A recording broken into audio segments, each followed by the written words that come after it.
میرے محبوب صلی اللہ علیہ وسلم سے ایک بندے نے شکایت کی کہ میرا دل سخت ہے، سخت ہو چکا ہے۔ تو میرے پیارے محبوب صلی اللہ علیہ وسلم فرمایا کہ دل کی نرمی اس میں ہے کہ یتیم کے سر پر ہاتھ رکھ، اور وَأَطْعِمِ الْمِسْكِينَ، اور مسکین کو کھانا کھلا۔ جب انسان یتیم کے سر پر ہاتھ پھیرے گا اور غریب کو کھانا کھلائے گا، مسکین کو کھانا کھلائے گا، تو میرے محبوب نے فرمایا کہ بندے تیرا دل نرم ہو جائے گا، اور جس کا دل نرم ہوتا ہے وہ اللہ کو پسند ہوتا ہے، اور جس کا دل سخت ہوتا ہے وہ اللہ کو بھی ناپسند ہے، اللہ کے محبوب کو بھی ناپسند ہے، جس کو میرے محبوب صلی اللہ علیہ وسلم فرمایا لا تنزع الرحمت الا من شقی،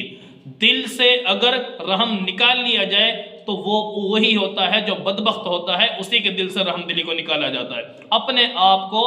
یہ اللہ کے ہاں، محبوب کے ہاں، اپنے آپ کو رحم دل بنائیے، نہ کہ سخت دل۔